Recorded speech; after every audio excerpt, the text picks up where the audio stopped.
प्रधानमंत्री जी को कैमरे का एंगल नहीं, दिल का एंगल बदलना पड़ेगा। ये जेनरेशन जागरूक है, समझता है, झूठ पहचानने की उसकी अपार क्षमता है। इनका मुख्य संशोधन यही है कि पेपर लीक के अन्य अपराधों के लिए सजा बढ़ाई जाएगी। मगर जब से ये विधेयक पारित हुआ तब से अब तक इस सरकार ने एक भी अपराधी को सजा नहीं दी। आपने देखा है कि कल और परसों से फेस रिकॉग्निशन द्वारा प्रदर्शन करने वाले बच्चों के नाम और पते सार्वजनिक किए जा रहे हैं, मगर यही काम पेपर लीक करने वाले अपराधियों के लिए अभी तक नहीं किया गया। ना इस विधेयक में पेपर लीक रोकने के कोई ठोस कदम है। इससे देश के युवाओं का भरोसा कैसे बनेगा? अध्यक्ष महोदय, आदरणीय प्रधानमंत्री महोदय जी को आपके माध्यम से मैं कहना चाहती हूं कि शायद उन्हें अपने सलाहकार बदलने चाहिए। वे असलियत से एकदम टूट चुके हैं। नई कमेटियां बनाने से काम नहीं चलेगा। उनका अध्यक्ष चाहे कोई भी हो। राधा कृष्ण कमेटी भी व्यवस्था में सुधार लाने के लिए बनी थी। आज तक उसकी एक सिफारिश लागू नहीं हुई है। और इस नई कमेटी में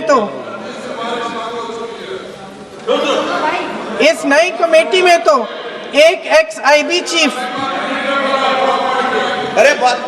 फिर चिल्ला रही, एक एक्स-आईबी चीफ, एक आईटी कंपनी के मालिक और एक गौमूत्र के विशेषज्ञ भी हैं।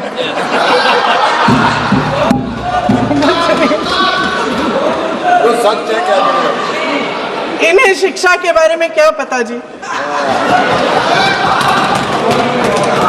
सर सच है। आप आज मेरे से नाराज हो रहे हैं। मन मुस्कुरा लीजिए। वो आपने भी चुनाव लड़ा।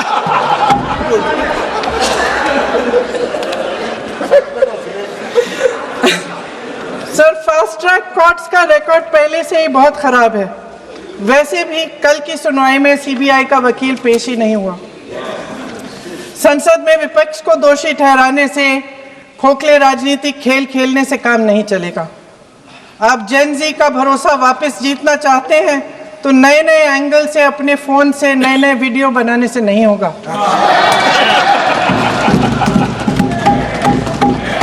प्रधानमंत्री जी को कैमरे का एंगल नहीं, दिल का एंगल बदलना पड़ेगा। ये जेनरेशन जागरूक है, समझता है, झूठ पहचानने की उसकी अपार क्षमता है। इनका दिल और दिमाग जीतने के लिए आपको सच्चाई पर उतरना पड़ेगा। आपके शासन के चलते इस नौजवान पीढ़ी के साथ घोर अन्याय हुआ है, बर्बरता हुई है। इस सच्चाई को स्वीकार करिए। अपनी जिम्मेदारी से पीछे हटने से काम नहीं चलेगा। आदरणीय प्रधानमंत्री महोदय जी, आपको जिम्मेदारी लेनी पड़ेगी, ठोस कदम उठाने पड़ेंगे। शिक्षा विशेषज्ञों को इकट्ठा कीजिए, छात्रों, अध्यापकों, सभी स्टेक होल्डर्स को साथ लेकर, अन्य विचारधाराओं के थॉट लीडर्स के साथ गहरी चर्चाएं करवाकर एक नई शिक्षा प्रणाली तैयार कीजिए। मौजूदा नेशनल एजुकेशन पॉलिसी में 8 महीने तो एग्जाम चलते हैं, अध्यापकों को पढ़ाने का समय नहीं मिलता। सिर्फ आरएसएस के लोगों से भरने की बजाय सिस्टम को शिक्षित, एजुकेटेड, उन्नत और उदार दृष्टिकोण के लोगों से भी भरिए, जिनकी योग्यता सिर्फ उनकी विचारधारा न हो। रोजगार पैदा करने के सख्त कदम उठाइए, इस पर फोकस करिए। मेडिकल कॉलेजेस की संख्या बढ़ाइए, चिकित्सा शिक्षा का विस्तार कीजिए, ताकि ये बच्चे जो मेहनत कर के भी अपने भविष्य नहीं बना पा रहे हैं, एक उज्जवल भविष्य का सपना देख पाए। अध्यक्ष महोदय, छात्रों को सड़क से हटाया जा सकता है, लेकिन उनके सवालों को नहीं। हर लाठी जो किसी लड़की पर, किसी लड़के पर चली है, वे बच्चों की पीठ से ज्यादा सरकार की साख पर पड़ी है। देश के नौजवान न्याय मांग रहे हैं, भीख नहीं। वे यहाँ सरकार गिराने नहीं, अपना भरोसा बचाने के लिए आए थे। अध्यक्ष महोदय, आपके माध्यम से मैं सरकार को कहना चाहती हूँ अपनी साख बचाइए, अपनी नीयत ठीक करिए, अपनी अकड़ का इलाज कीजिए, अपने वादों पर अमल कीजिए। आपके शासन में हमने बड़ी बड़ी चोरियां देखी हैं, चुनाव में वोटों की चोरी,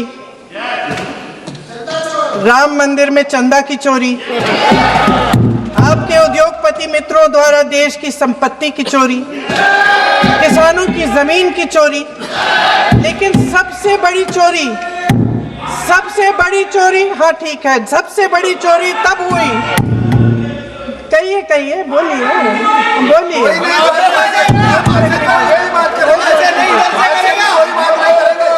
सुन लीजिए, शांति से सुन लीजिए, शांति से सुन लीजिए। आपको मौका मिलेगा, आप जितनी भी चोरियों की बात करना चाहते हैं आप कर लीजिए, अभी मेरा समय है। सबसे बड़ी चोरी तब हुई जब देश के नौजवानों के भविष्य, उनके सपने चुराए गए। भविष्य की चोरी, सपने की चोरी किसी भी चोरी से कहीं बड़ी होती है महोदय। अगर देश का युवा निराश हो जाए, अगर देश का युवा निराश हो गया, उसकी उम्मीद टूट गई, तो सबसे बड़ी हार भारत की हार होगी। और हम कांग्रेस और विपक्ष के लोग जान दे देंगे, मगर भारत की हार नहीं होने देंगे। जय हिंद। सर अब तो मुस्कुरा लीजिए, भाषण खत्म।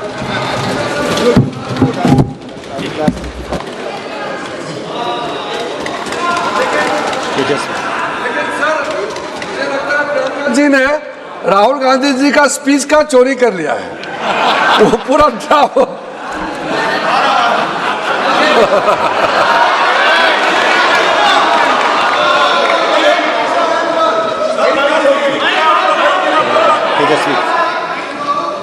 बुला लो। अच्छा, तेजस्वी सूर्या।